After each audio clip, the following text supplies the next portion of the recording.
सहनो भुनक्तु सह वीर्यं करवावहै तेजस्विनावधीतमस्तु मा विद्विषावहै। ॐ शान्ति शान्तिः शान्तिः। हरि ओम श्री गुरुभ्यो नमः। हरि ओम। अखण्डमण्डलाकारं व्याप्तं येन चराचरं तत्पदं दर्शितं येन तस्मै श्रीगुरुवे नमः। अज्ञानतिमिरान्धस्य ज्ञानाञ्जनशलाकया चक्षुरोन्मीलितं येन तस्मै श्रीगुरुवे नमः। त्वमेव माता च पिता त्वमेव बन्धुश्च सखा त्वमेव विद्या द्रविणं त्वमेव सर्वं मम देवदेव त्वमेव सर्वं मम देवदेव। बोलिए श्री सच्चिदानंद भगवान की जय। श्री सद्गुरुदेव भगवान की जय। परमपिता परमात्मा की बड़ी कृपा कि पितृपक्ष के पावन अवसर पर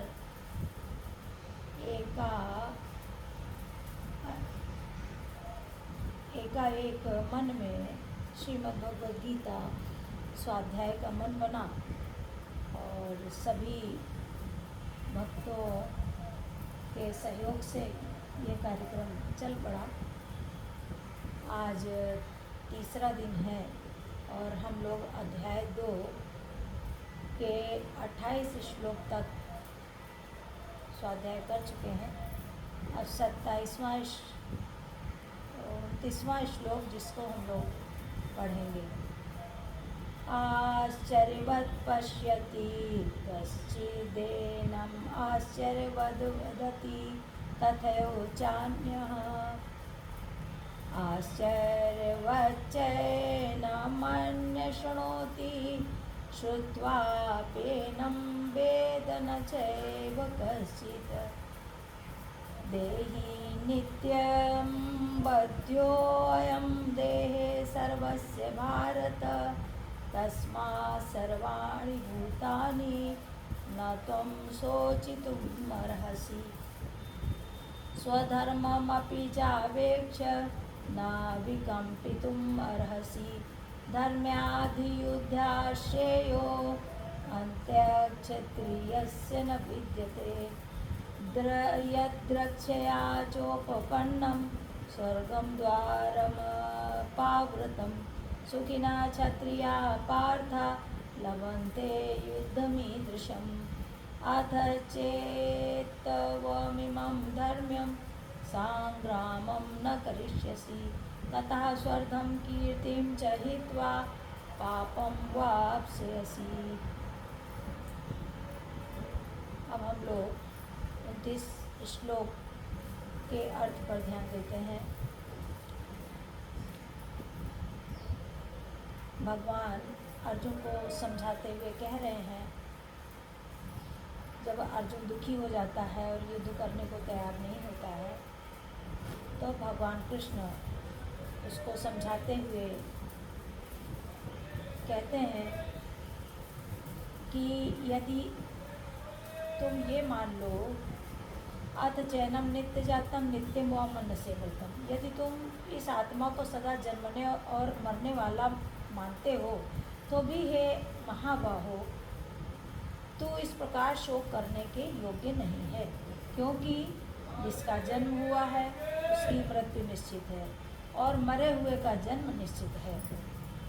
जब तक मोक्ष की प्राप्ति नहीं होती है इस संसार में बार बार जन्म लेकर धरती पर आना पड़ता है और अपने विषय वासना के अनुसार बार बार जन्म लेना पड़ता है।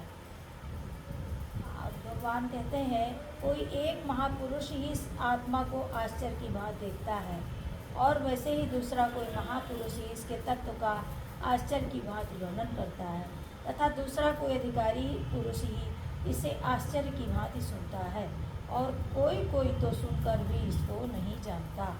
यानी कि अपनी अपनी साधना के अनुसार ही व्यक्ति आत्मा के बारे में चिंतन करता है और आत्मा के बारे में अपना अपना भाव रखता है। जैसे कोई आश्चर्य से देखता है, कोई इसके तत्व को आश्चर्य से देखता है, तो कोई अधिकारी पुरुष आश्चर्य की भांति आत्मा के बारे में सुनता है और कोई कोई तो इसको सुनकर भी नहीं जानता। यानी कि कई श्रेणी के भक्त या साधक होते हैं, वो अपनी अपनी दृष्टि से ही इस आत्मचिंतन में लगते हैं और आत्मा के बारे में अपना भाव प्रकट करते हैं, अपना विचार रखते हैं। देहि नित्यम अवध्यो अयम देहे सर्वस्य भारत तस्मात् सर्वाणि भूतानि न त्वं सोचितुम अर्हसि। भगवान कहते हैं, हे अर्जुन, यह आत्मा सबके शरीर में सदा ही अबद्ध है। पहले भी श्लोक में बताया है भगवान ने कि इस आत्मा को ना कोई शस्त्र से छेदन कर सकता है, ना कोई इसको आग जला सकती है, ना जल गीला कर सकता है और न वायु सुखा सकती है। हे अर्जुन, यह आत्मा सबके शरीर में सदा अबद्ध है। भगवान कहते हैं ये आत्मा तो इसका कोई वध नहीं कर सकता है। आत्मा सबके शरीर में सर्वत्र सूक्ष्म रूप से विराजमान है। इस कारण संपूर्ण प्राणियों के लिए तू शोक करने के योग्य नहीं है। इस कारण संपूर्ण प्राणियों के लिए तू शोक करने के योग्य नहीं है।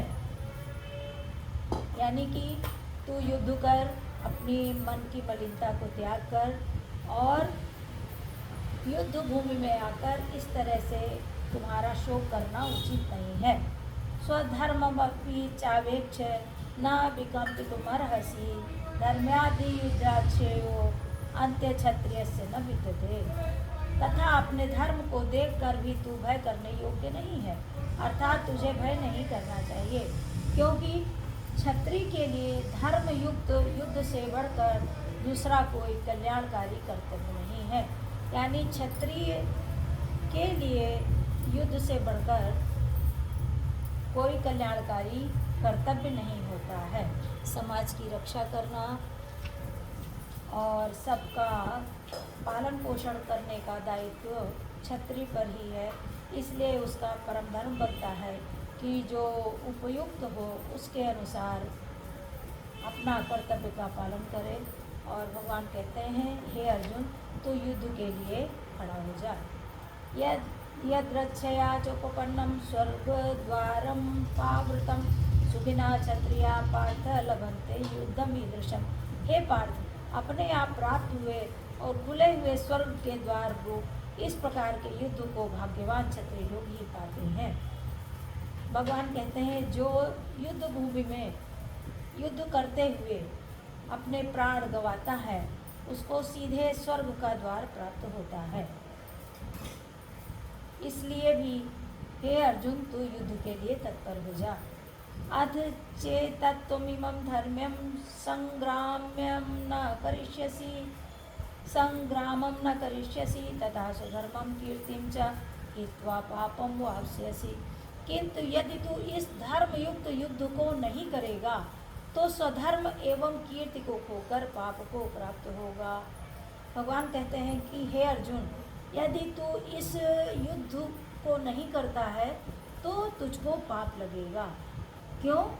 अकीर्तिम चापि भूतानि कथयिष्यन्ति ते अव्ययाम संभावितस्य चा कीर्तिम मरणादतिरिच्यते।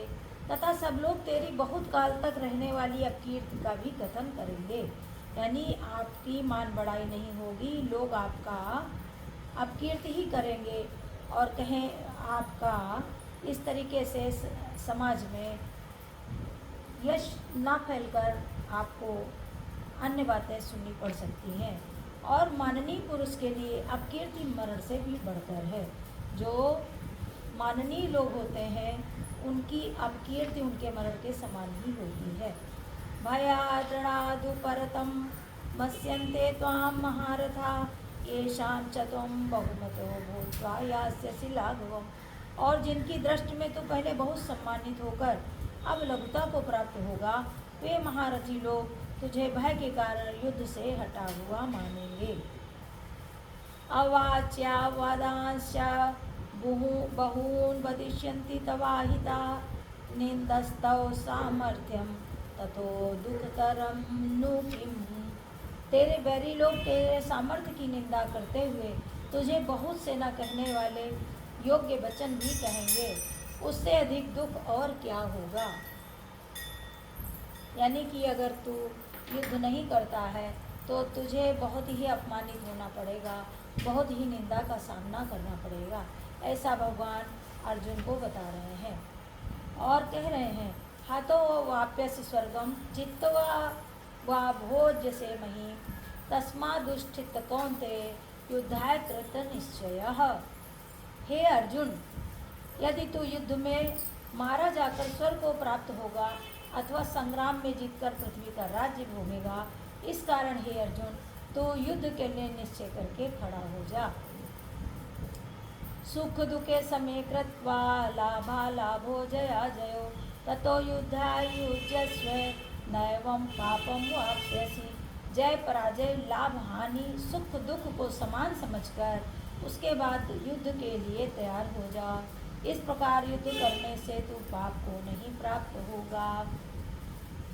एषा ते वीता सांख्ये बुद्धिर्योगे त्विमां शृणु बुद्ध्या युक्तो यया पार्थ कर्म बंधम प्रहास्यसि। हे पार्थ, यह बुद्धि तेरे लिए ज्ञान योग के विषय में कही गई है, अब तो इसको कर्म योग के विषय में सुन। यानी भगवान ने ज्ञान के मार्ग से उसको युद्ध के लिए तत्पर किया और बताया। अब कर्म योग के मार्ग से अर्जुन को समझा रहे हैं। कह रहे हैं कि जिस बुद्धि से युक्त हुआ तू कर्मों के बंधन को भली भांति त्याग देगा, अर्थात सर्वथा नष्ट कर डालेगा। नेहाभिक्रम नाशोस्ति प्रत्यवायो न विद्यते स्वल्पमप्यस्य धर्मस्य त्रायते महतो भयात्। इस कर्म योग में आरंभ का अर्थात बीज का नाश नहीं होता है, उल्टा फल रूप दोष भी नहीं है, बल्कि इस कर्म योग रूप धर्म का थोड़ा सा भी साधन जन्म मृत्यु महान भय से रक्षा कर लेता है। व्यवसायात्मिका बुद्धिरेके कुरु नंदन बहुशाखायन्ताश्च बुद्धयो व्यवसायिनां। हे अर्जुन, इस कर्म योग में निश्चयात्मिका बुद्धि एक ही होती है, किंतु अस्थिर विचार वाले विवेकहीन सकाम मनुष्यों की बुद्धियाँ निश्चय ही बहुत भेदों वाली और अनंत होती है। भगवान कहते हैं कि जो अपनी बुद्धि का प्रयोग करके निश्चय बुद्धि करता है, किसी भी कार्य को करने के लिए निश्चय बुद्धि करके निर्णय लेता है, वो तो सफलता प्राप्त कर लेता है। लेकिन जो अस्थिर बुद्धि वाला होता है, जो अपने विवेक का सदुपयोग नहीं कर पाता, सोचता है ये करे कि ये करे कि ये करे, ऐसे करते हुए वो अनेक प्रकार की वृत्तियाँ उसके मन में, उसके हृदय में चलती हैं और वो निर्णय को प्राप्त नहीं कर पाता है। इस तरह भगवान श्री कृष्ण अर्जुन को भांति भांति से समझाकर युद्ध के लिए प्रेरित करते हैं। आज 41 श्लोक यहाँ पर विश्राम करते हैं और कल भी 11:30 बजे यहाँ पर श्रीमद् भगवद गीता जी का पाठ होगा और टूटी फूटी भाषा में जैसा भी अर्थ आएगा भगवान भोलेनाथ बाबा आनंदेश्वर के सामने बोलने का प्रयास करेंगे। बोलो शंकर भगवान की जय, श्रीमद् भगवद गीता मैया की जय, श्री सद्गुरुदेव भगवान की जय। ॐ पूर्णमदः पूर्णमिदं पूर्णात् पूर्णमुदच्यते पूर्णस्य पूर्णमादाय पूर्णमेवावशिष्यते